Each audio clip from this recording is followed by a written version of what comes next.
In this lecture, we're going to talk about density first, followed by some discussions on temperature scales.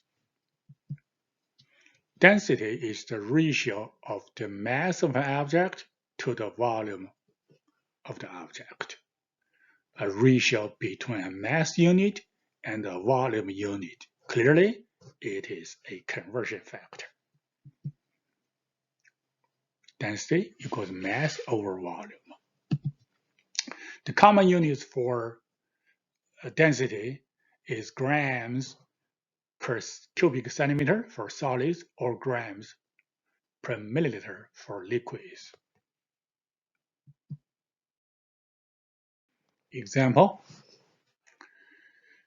a mineral sample has a mass of that many grams and a volume of that centimeter cubed. What is the density? Okay, density equals mass over volume. Mass is 17.8, volume is 2.35. So 17.8 divided by 2.35. Make sure your answer will have 3 sig figs because each of the two numbers has 3 sig figs. So the final answer is 7.57 grams per cubic centimeter. Another calculation question on density.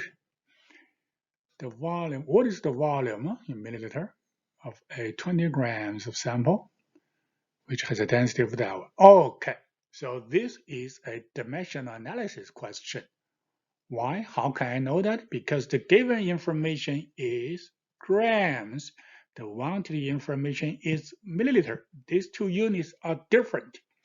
Whenever the unit of the given information is different from the unit of the wanted information, you will set up a dimensional analysis. Once you identify the given unit and the wanted unit, you know you're going to put a conversion factor here. The conversion factor needs to be set up in such a way that grams will be at the bottom, milliliter will be on the top. We covered all of this in the last lecture. Now we put all the numbers in. We have 20.0 grams. We have 0.50 grams over 1 milliliter.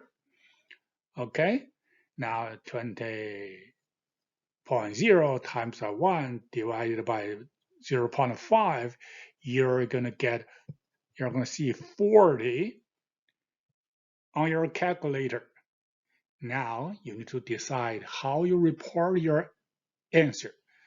Initial given measurement, 3 sig figs, 0.502 sig figs. You do not consider that one. That one is exact. All right, so 3 sig figs, 2 sig figs. This is a multiplication, division. Your answer should have 2 sig figs. You cannot put 40 like this here. You need to add a decimal here to make your final answer 2 significant figures. So most of the density related questions are actually dimensional analysis. Temperature scales. There are actually 3 temperature systems: Celsius, Kelvin, and Fahrenheit.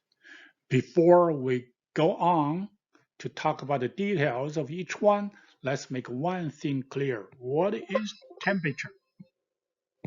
What is temperature? Temperature is an overall reflection of the movement of all the particles inside a substance. Keep that in mind. The faster the particles move, the higher the temperature. That is true for all the temperature systems. Here is a figure that provides the 3 temperature scales in parallel. So first, Celsius. In Celsius system, the freezing point of water is defined as 0. The boiling point of water is defined as 100. In between, 100 points is divided equally. Each part is 1 degree Celsius. Kelvin system is also called the absolute system. As we discussed in the last slide, we know that temperature is a reflection of the movement of particles. Therefore, scientists believe that if that is the case, the 0 degree in temperature should be defined at the point where all particles stop moving. That is how the 0 is defined in the Kelvin degree, in the Kelvin system. Well, there's no way all the particles will stop moving absolutely. More or less, there will be some kind of movement. As a result, that Kelvin 0 is a temperature that you can go as close as you can, but you can never reach a temperature that low, which is 0 degree Kelvin. After that, Kelvin system takes the scale from the Celsius, so every Kelvin degree is the same as 1 Celsius degree change. Okay? After the calculation, at 0 degrees Celsius, Kelvin is actually 273 degree. Since the Kelvin has the same 1 degree scale as the Celsius, so the boiling point will be 373. Okay, the span is also 100 points because they have the same 1 degree interval.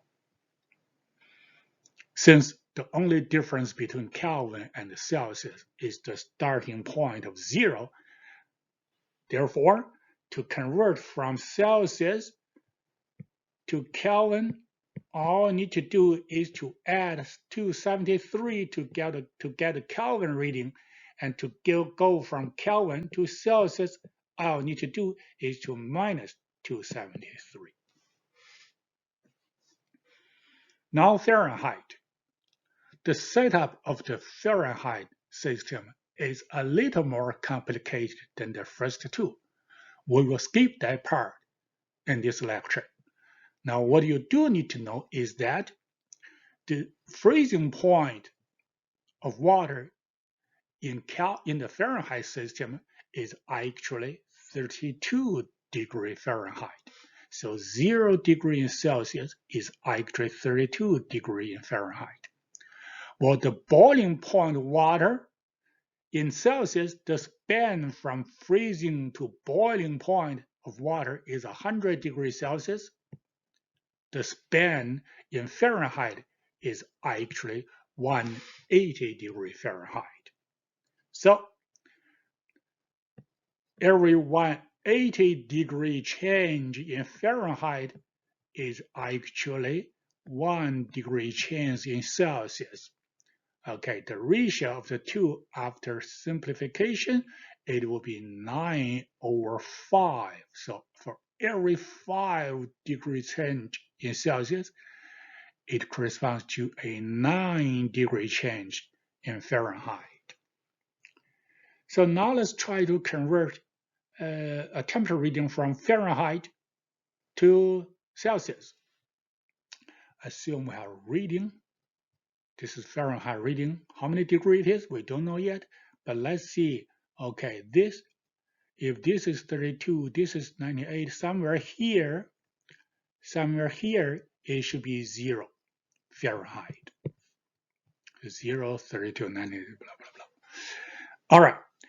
So to convert this reading to Celsius, this will be the reading in Celsius. Okay, so what you need to do is to figure out this part, the change in this part, because this is corresponds to change from here to there. Okay, So the reading of this part is the reading for Celsius. The reading of this part in Fahrenheit is whatever the reading is from 0 to the reading, let's call it Fahrenheit, minus 32, the whole reading minus this part will be this span right now. This span is the Celsius reading. However, this span right now is in Fahrenheit. We need to convert it to a Celsius. We need to multiply it by the ratio between Fahrenheit and Celsius degree. Every 5 Celsius is 9 degrees Fahrenheit. This is the conversion from Fahrenheit reading to Celsius reading. We can do a similar analysis.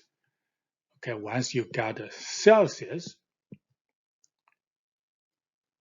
to convert it to Fahrenheit, the final answer will be the Celsius reading multiplied by 9/5 plus 32.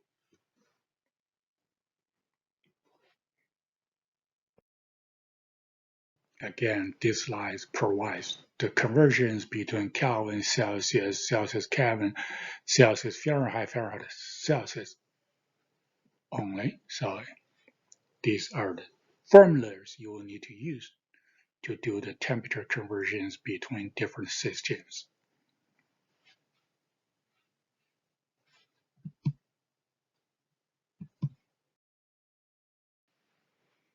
Question: which temperature scale has the smallest 1 degree interval? Okay, which 1 degree is the smallest?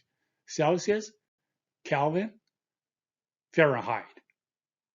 Well, here we have learned that the span of 100 degrees in Celsius is the same as the span of 100 degrees in Kelvin. So Celsius Kelvin should have the same kind of 1 degree interval.